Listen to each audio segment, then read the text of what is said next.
कि तपस्या किसको कहा जाए, तो बाबा ने उसकी परिभाषा बताई है, दृढ़ता संपन्न अभ्यास।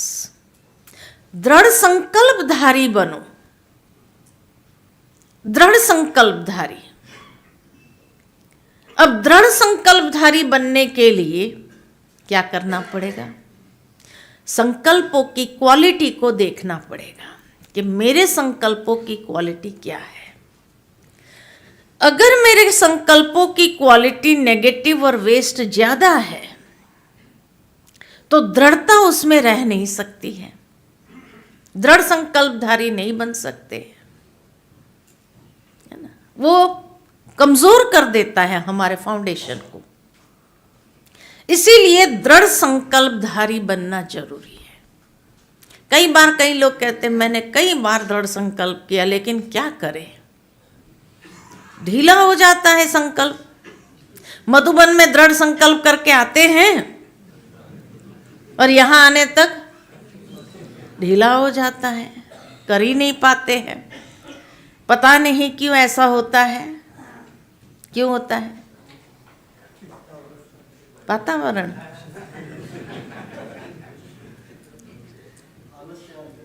मैनेजमेंट में हम लोग कहते थे, you are responsible for whatever is happening in your life.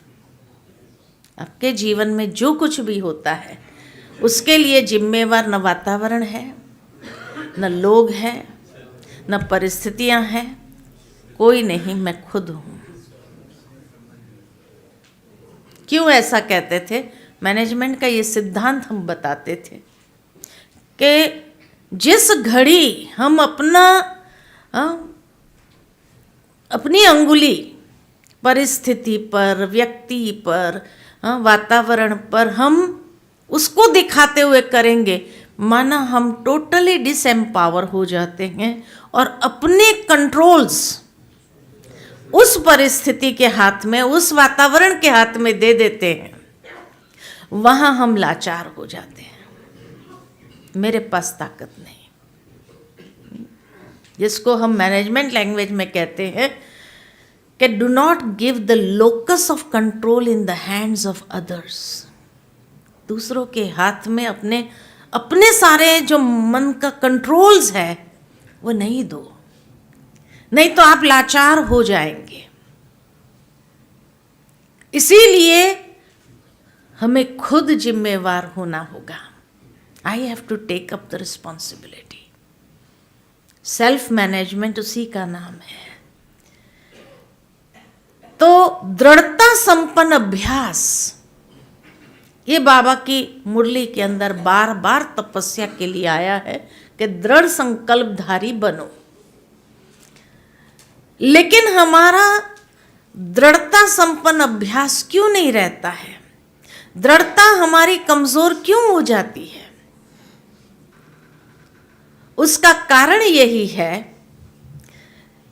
कि हम अटेंशन की कमी, स्वयं के ऊपर अटेंशन की कमी हो जाती है। और ये नहीं कि दृढ़ता नहीं है आपके पास, है। मैं आपको बताऊं, जब से बाबा के ज्ञान में आए तब से लेकर के आपको ज्ञान अच्छा लगा, निश्चय बुद्धि हुए, बाबा की रोज मुरली सुनने लगे। सुनते हैं ना सभी? रोज मुरली सुनने लगे। अच्छा, जैसे जैसे बाबा ने एक एक धारणा की बातें मुरली के अंदर सुनाई कि प्याज लहसुन नहीं खाना है। कोई खाते हैं यहाँ? कोई खाते हैं यहाँ? नहीं खाते ना? छोड़ दिया ना? छोड़ दिया। कोई कितना भी आपको कहे हेल्थ के लिए बहुत अच्छा है, इसके लिए बहुत अच्छा है, खाओ खाओ, क्या करेंगे? दृढ़ता है ना? वहां कोई वातावरण ने प्रभाव डाला? नहीं डाला, नहीं खाते। इच्छा भी नहीं होती है। अगर कहीं कोई शादी में जाते भी है, देखते भी है, तो भी आपको मन ही नहीं होगा, मन ही नहीं होता है कि खाएं हम। तो दृढ़ता है ना? अच्छा, बाबा ने जब कहा कि बच्चे अमृत वेले उठना है, क्या करते? उठते हैं, भले बैठ करके, थके होते हैं तो निद्रा करते हैं, लेकिन उठते हैं ना, लक्ष्य रखते हैं ना कि भाई मुझे उठना है। तो ये लक्ष्य रखा और उस पर दृढ़ रहते भी हैं। और पहले के समय में, ज्ञान के पहले कितने बजे उठते थे? और अब उठते हैं। जिस दिन अमृत वेला मिस होता है, फील होता है जैसे कुछ मिस किया, ये फील होता है कि नहीं? तो दृढ़ता है ना। अच्छा, पवित्रता की धारणा जब जैसे ही आपने लिया, उसमें दृढ़ संकल्पधारी बने, कोई की ताकत है कि आपकी पवित्रता को भंग कर सके? नहीं करते। भावार्थ के जब इन बातों में दृढ़ता है, तो फिर जो सूक्ष्म कमजोरियां हैं उसको निकालने की दृढ़ता क्यों नहीं है? दृढ़ता तो है, प्रयोग नहीं करते हैं।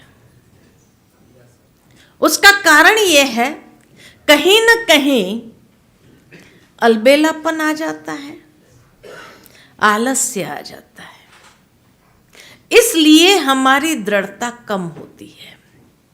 बाकी ये नहीं कि आप में दृढ़ता की कमी है, दृढ़ता है। कोई की ताकत नहीं है कि आपकी कोई भी धारणा को तोड़ सके। आप इतने दृढ़ संकल्पधारी है उसमें।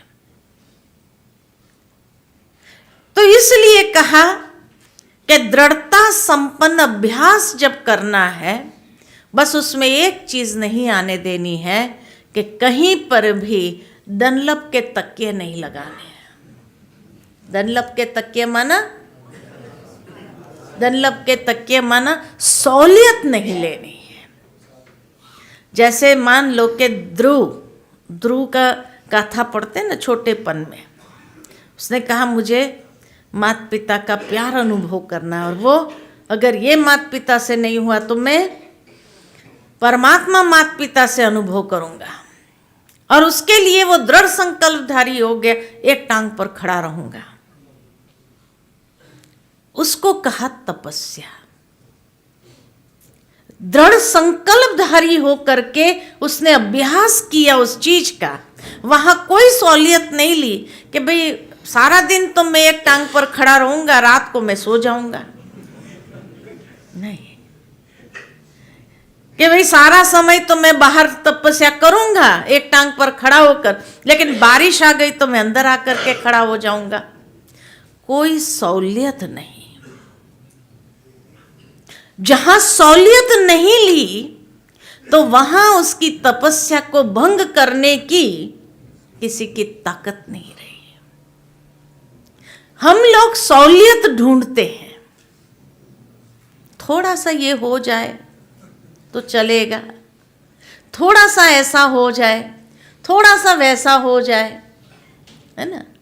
तो जहां ये सहूलियत लेना चालू किया, वहां धीरे धीरे आलस अलबेलापन जरूर आ जाता है। तो ये डनलप के तकिए हम लगाने लगते हैं, इसलिए हमारी तपस्या भंग होती है ना। तो दृढ़ संकल्पधारी हो जाना, जैसे रामायण के अंदर दिखाया कि भाई वो अंगद गया रावण के दरबार में और पैर जमा दिया उसने, और जमा कर कहा कि इसको हिलाकर दिखाओ। अगर हे रावण तूने हिला दिया तो सीता मैया तेरी। कमिटमेंट कर दिया एकदम। सारे यहां मंदिर सेना पूरा हक्के बक्के रहे, ये क्या बोल रहा है अंगद, है ना। ऐसा थोड़ी करना चाहिए। और अगर रावण ने पैर हिला दिया तो क्या होगा? ये क्या सीता मैया तेरी? रावण हंसता है, अरे वानर, तेरे को तो मैं क्या हिलाऊं, मेरे सारे महारथी तेरे को हिला देंगे, तो हिला कर दिखाओ। एक एक करके उसके दरबार के महारथी आए हिलाने के लिए, कोई नहीं हिला सका। रावण थोड़ा ये हो गया, अरे कोई नहीं हिला सकता है। तो वो खुद उठता है और खुद उठ करके जैसे ही जाता है उसके पैर पकड़ने के लिए, जोर से पैर हिला दिया खुद ही, और कहा अरे पैर पकड़ना है तो श्री राम के पकड़ो, मेरे क्यों पकड़ रहा है। युक्ति युक्त है ना, हिला दिया तो सीता मैया दे देनी पड़ेगी। मेरा पैर क्यों पकड़ रहा है, उसका पैर पकड़ तुम, जो तेरा वो कल्याण करेंगे, उद्धार करेंगे। तो बुद्धि रूपी पैर को जहां जमा दिया वहां से कोई हिला नहीं सकता है। ये है तपस्या हमारी। ये 1 घंटे की नहीं होती है, लाइफ टाइम की है। ये लाइफ टाइम की है, इसलिए कहा तपस्या एक जीवन है, योग एक सब्जेक्ट है ना। फिर जब वो आया सारे वानर उसको घेर लिया, अरे तू ऐसा कैसा बोल सकता है, तो कहा देख पैर रखना काम मेरा, हिले ना हिले वो उसका काम। इतना विश्वास, इतना विश्वास, इतना निश्चय बुद्धि कि कोई हिला ना सके हमारे उस दृढ़ता को, इतना निश्चय पक्का हो, कोई हिला करके तो दिखाए। तो निश्चय बुद्धि विजयंती, दृढ़ता में सफलता है। आज बाबा ने स्लोगन दूसरा कहा, सफल करो और सफलता लो, लेकिन दृढ़ता में सफलता भी है। तो जहां बुद्धि को जमा दिया एक दृढ़ संकल्प में, वहां से कोई हिला नहीं सकता है। माया क्या, रावण भी आ जाए तो भी हिला नहीं सकता। एक मुरली में बाबा ने कहा, रावण तो क्या, रावण का बाप भी आ जाए ना तो भी हिला नहीं सकता। रावण का बाप कौन है? रावण का बाप कौन है पता है?